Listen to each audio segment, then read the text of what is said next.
In this video, we're talking about how you can present your designs to anyone.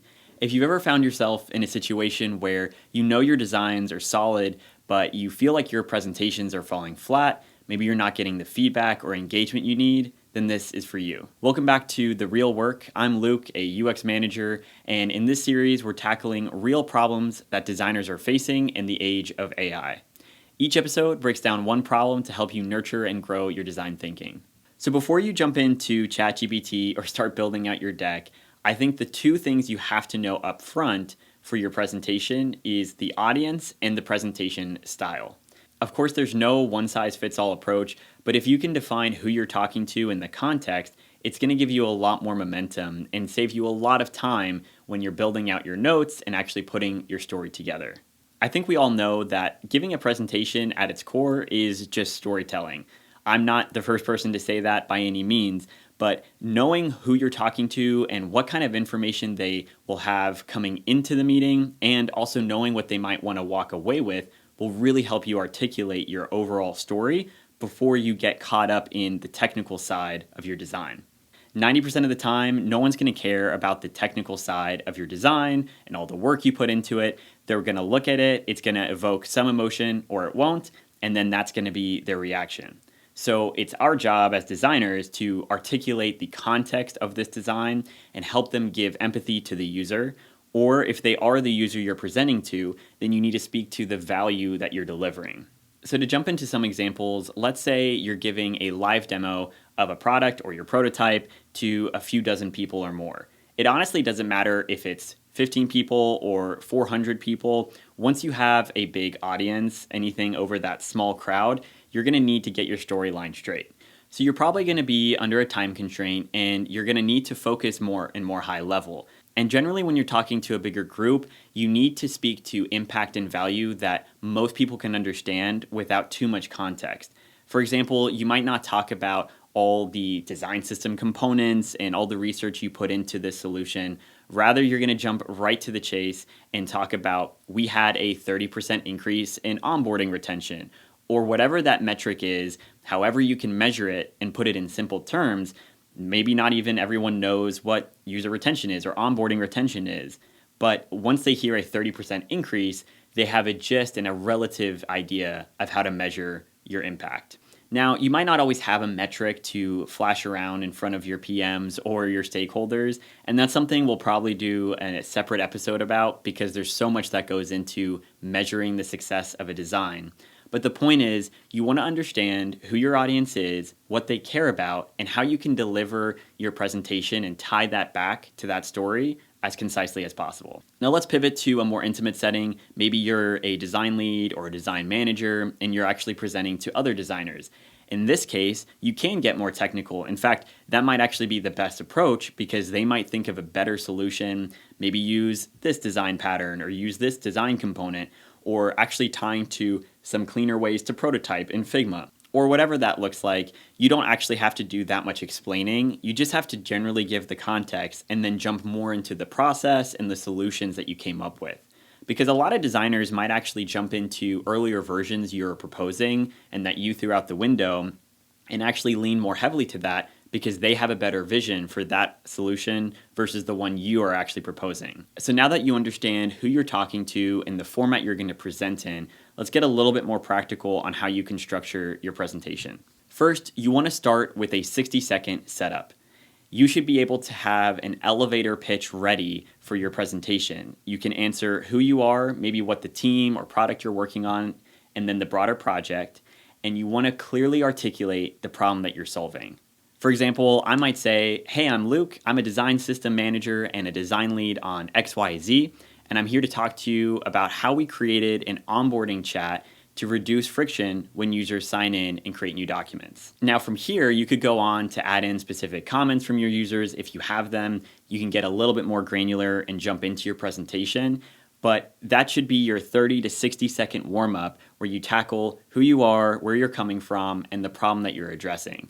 Number two, give a brief process overview. Now this could actually be specific to the one-off project you're presenting, or if it's more of a routine templatized process that you do often, then maybe speak to previous scenarios so people have a bit more of an understanding. And giving this overview kind of gives your audience a primer before you jump into the specifics. It is important to be very brief and concise as much as possible. You don't need to go through every single step or show every single iteration that you've gone through. You just want to kind of give those bullet point summary of what you're about to talk through. Number 3, and this is just a very practical one, no matter what you're presenting, keep your visuals clean. So if you're going to jump in and present a deck, then don't put tons and tons of text on your slides.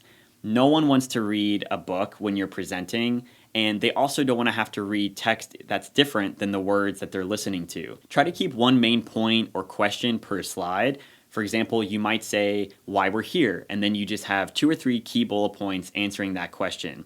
I guarantee you a lot more people are going to understand and be on board with you when you present this way, versus if you just put paragraphs and paragraphs of text and then you're saying something different, they're trying to read and listen to you, it's going to be too much all at once. Also, you're presenting design, so if you have visuals or you want to show some diagrams breaking down your process, that works too, because you're also appealing to people who learn and understand more visually while you're talking, so you can appeal to more people that way. Number 4, match your pacing to the room. This is sometimes tough because we don't always know as designers the situation you're walking into. You might be pitching a client you've never met before, and it's going to be tough to kind of gauge their personality, where they have questions and where they don't. So honestly, this comes down to 2 things. One, it comes to knowing your audience, which we talked about, but it also comes down to reading the room. This is why virtual presentations are really tough, because if no one has their camera on, you can't get a sense of who's responding well and who's kind of confused or stuck. So my number 1 thing is always try and encourage people to put their cameras on. That goes for you too, because it speaks to your confidence. But at the end of the day, you have to be adaptive and you don't want to follow a set structure. You got to learn to read the room, because at any point, someone could raise their hand, interrupt, ask a question, and you don't want to be thrown off your rhythm and your script and then have to start all over. As healthy as it is to prepare, you don't want to over-prepare to the point where if you get off track, you're completely thrown off. Next, you want to make sure you're ending with a specific outcome or ask in mind. There's always a goal to every presentation. Whether it's to get buy-in from leadership or to get feedback from users, you want to make sure you're giving them that next step very clearly. So if you're talking to leadership to get buy-in on something, then you probably have a clear ask in mind. Whether it's directly asking for funding or simply just to get support and resources to continue building the next phase, then you want to make sure you're spending more time tying the story to the business impact and not the specific features or the solution. So rather than saying this new AI tool can help you generate features, you can use a chatbot, and it's a lot more conversational, which takes a lot of cognitive load off of users, you want to zoom out and say something like, as a result of this AI integration, we can now produce these products and screens 20% faster, where before it took weeks, now it's taking hours.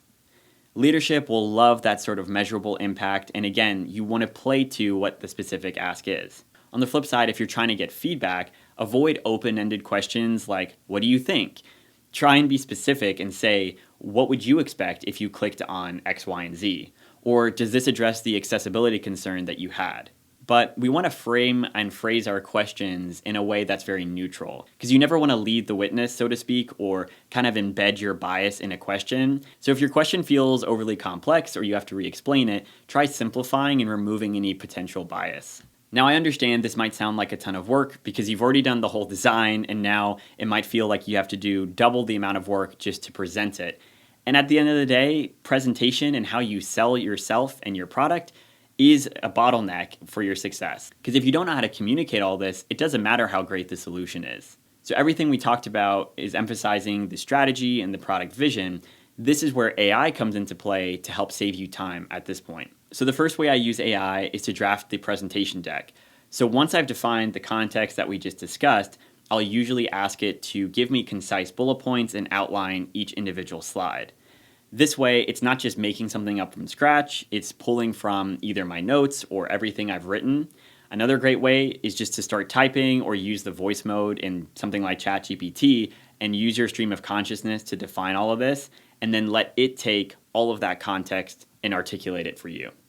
The second thing is, once you've built out the whole deck, then you can actually use that deck and put it back into a prompt and ask it to give you concise speaker notes. Now, I almost never use the speaker notes in a presentation tool.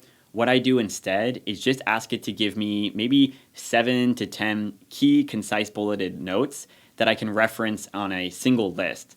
This way you have the whole presentation summed up in one place rather than having to rely on each slide one at a time. Again, this goes back to having that high-level outline rather than the specific notes for every single slide. Because at any point, someone could ask you about something on a slide coming up or reference a slide you already presented, and you don't want to be thrown off scrambling, trying to go back and look over your notes. My parting advice is to study the greats and practice, practice, and practice. You're only going to get good at your presentations if you know what good looks like and if you do it often. Whatever company or team you find yourself in, try and find someone whose presentation style you really admire and just watch as much of them as you can. Over time, if you watch enough of them, you'll start to kind of adapt some of their behaviors subconsciously. And at the end of the day, you're only going to get better if you do this as many times as possible.